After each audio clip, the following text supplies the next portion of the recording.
నమస్తే, welcome to Disha TV. So యూసుఫ్గూడలో అయితే ఆల్మోస్ట్ మనకు తెలుసు అనమాట, ఒక పెట్ డాగ్ని అయితే కొంతమంది కొట్టి దాన్ని అయితే దారుణంగా చేయడం కాకుండా, అది కాకుండా వాళ్ళ ఫ్యామిలీ మెంబర్స్ మీద కూడా ఒక దాడి అయితే చేశారు. సో ప్రజెంట్ అయితే వాళ్ళు డిశ్చార్జ్ అయ్యి అయితే వాళ్ళ ఇంటికి వచ్చారు.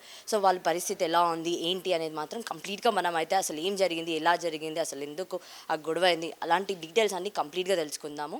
హలో అండి, ఎలా ఉన్నారండి ఇప్పుడు? స్టేబుల్గా ఉన్నానండి. స్టేబుల్గా ఉన్నాను.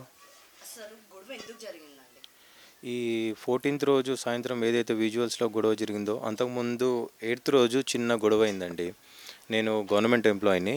పోస్టల్ బ్యాలెట్ వేద్దామని లాస్ట్ డేట్ రోజు 8th రోజు మార్నింగ్ 8 o'clock వెళ్తే హెల్తీగా ఎవరు ఉండరు, తొందరగా కంప్లీట్ చేసుకొని రావచ్చు అనేసి వెహికల్ తీసేటప్పుడు కామన్గా మా డాగ్కి బాయ్ చెప్పి వెళ్తుంటాను నేను. అది నా ఇంకా ఇక్కడ దాకా వచ్చి చూసి రిటర్న్ వచ్చేస్తుంది. ఆ రోజు కొంచెం గేట్ మొత్తం ఓపెన్ అయ్యేసరికి బయటికి వచ్చేసింది. కామన్గా కుక్కలు డస్ట్ దగ్గరికి అక్కడికి వెళ్తుంటాయి, ఉసుక దగ్గరికి. అలాగే బండిని కూడా చూసి మా అన్నయ్య వాళ్ళ బండి లాగా ఉందని అటు వెళ్ళిపోయింది. అది వెళ్ళిపోయేసరికి ఇమీడియట్గా నేను నా బండి పక్కకు పెట్టేసి దాన్ని పట్టుకున్నాను. చెట్టుకొని, కదలకండి బ్రదర్, ఎవరైతే అటాక్ చేశారో ధనుంజయ అనే అతను బండి మీద కూర్చున్నాడు, వాళ్ళ మిస్సెస్ ఉంది, కాంట్రాక్టర్ ఉన్నాడు పక్కన, కదలకండి బ్రదర్ అని చెప్పాను. కదలకండి బ్రదర్ అని చెప్పేసి నేను పట్టుకున్నాను. అంతలో కొత్త ముఖం చూసి ఒకసారి బహు అని అరిసింది గట్టిగా. అనగానే పట్టుకున్నాను. ఇట్లా పంచి కొడుతున్నట్టు దాని ముఖానికి చూపించాడు. డే 1 ఫస్ట్ 8th రోజు.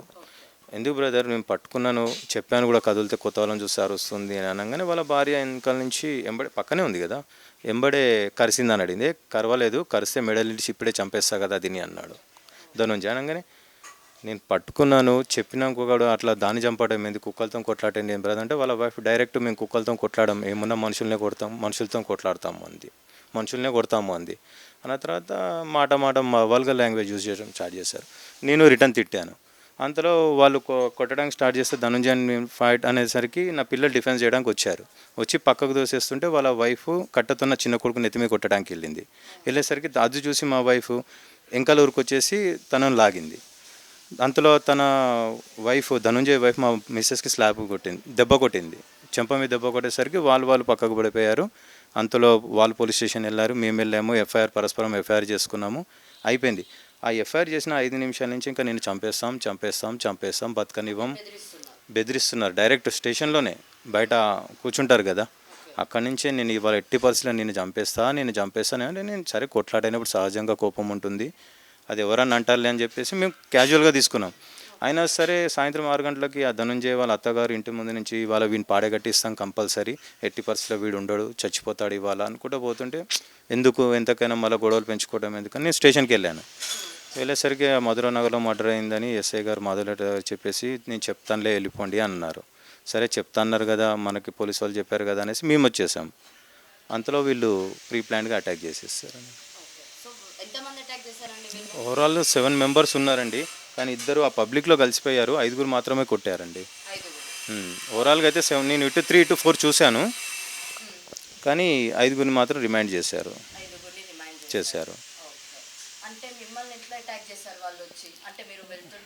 లేదండి, క్యాజువల్గా నాకు కాల్ వచ్చింది.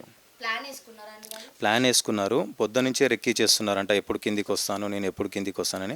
యాక్చువల్లీ ఎలక్షన్ డ్యూటీ చేసుకొని టైర్డ్ అయిపోయి వచ్చి నేను బయటికి రాలేదు, మార్నింగ్ నుంచి హాలిడే ఉందని. క్యాజువల్గా ఇట్లా లేచి అటు ఇటు చూస్తుంటే తిరుగుతున్నారు. వాళ్ళ కన్స్ట్రక్షన్ అవుతుంది, ఎవరైనా తిరగచ్చు, తప్పేం లేదు అని చెప్పేసి మేము కూడా అనుకున్నాం. ఇప్పుడు నా ఇంట్లోకి నేను వస్తున్నాను కదా, గొడవ అయితే అలాగే అనుకున్నాను, కానీ వాళ్ళు నా కోసం రెక్కీ చేస్తున్నారని గెస్ చేయలేదు. అంతలో 7-10 అట్లా ఆ టైంలో అటాక్ అయ్యే 2-3 minutes బిఫోరే బై మిస్టేక్ ఒక కాల్ వచ్చింది నాకు. మా శ్రీధర్ బ్రదరు కాల్ చేశారు, అన్న ఇట్లా అటాక్ అవుతుంది నీ మీద, వాళ్ళు ధనుంజయ వాళ్ళు అటాక్ చేస్తున్నారు, జాగ్రత్త ఉండంటే ఇమ్మీడియట్లీ మా అన్నయ్యకి ఫోన్ చేశాను. మా అన్నయ్యకు ఫోన్ చేసి, అన్న ఇట్లా అటాక్ చేస్తున్నారంట నా మీద అనగానే, పోలీస్ స్టేషన్ పోదాము, 2 minutesలో కిందికి రా అన్నాడు. అంతలో మా డాగ్కి ఒక్కసారి వాకింగ్ తీసుకెళ్ళి లోపల వదిలేసి స్టేషన్కి పోవచ్చులే అనే లోపల డైరెక్ట్ అటాక్ చేసేస్తారు. బ్లూ దాన్ని కూడా చంపేసే ప్రయత్నంలో నెత్తి మీద కొట్టారు. దేవుని దయ వల్ల అది కూడా బతికే ఉందండి. ఇంటికి తీసుకొచ్చాం సండే రోజు, అది కూడా ఉంది, కానీ రెస్పాండ్ కావట్లేదు. మమ్మల్ని చూసినా కూడా అగ్రెసివ్గా ఫీల్ అవుతుంది. అంటే ఎవరు చేతి చూసినా ఏం చూసినా నన్ను కొట్టడానికి వస్తున్నారని భయంలో ఉందండి, అది భయంలో ఉంది. మేమైతే ఇప్పటికే ఓకే ఉన్నాం, కానీ మాకు భయం ఉందండి వాళ్ళ తరఫున మళ్ళీ ఏం చేస్తారో అని. ఎందుకంటే అది విషయం ఒకటి ఉంది, వాళ్ళు చేసింది ఒకటి ఉందండి. ఆ చిన్న గొడవకి ఎవరు ప్రాణం తీసే అంత టార్గెట్ చెయ్యరు. వాళ్ళ ఇంటెన్షన్ వేరే ఉంది. ఏంటంటే గల్లీలో కొత్తగా వచ్చారు వాళ్ళు, 1 ఇయర్ కూడా కాలేదు, ఇంకా కన్స్ట్రక్షనే అవుతుంది. ఒకళ్ళని ఎవరినైనా కొట్టి పడేస్తే రేపు పొద్దున అంటే వాళ్ళు ఏదో ఇల్లీగల్ యాక్టివిటీస్ చేస్తారు, గోవాలో వాళ్ళ క్యాసినో ఉంది అని విన్నాము. అయితే దానికి ఇక్కడ ఏం చేసినా ఇంకా అడ్డు ఉండదు, మాకు అడ్డు అదుపు ఉండదు. ఎవరు అందరూ భయాందోళనకు గురవుతారు, అంతా మాకే సపోర్ట్ ఉంటారు, సైలెంట్ ఉంటారు అనే ఉద్దేశంతోనే ఈ అటాక్ చేశారని అనుకుంటున్నామండి. సో వాళ్ళైతే ఉద్దేశపూర్వకంగానే ఉద్దేశపూర్వకంగా చేశారండి. ఎందుకంటే అది కామన్గా ఎదురు బదురు వాళ్ళు కొట్టుకున్నా తిట్టుకున్నా తెల్లారో 4 రోజులకు క్యాజువల్గా ఉండిపోతారు.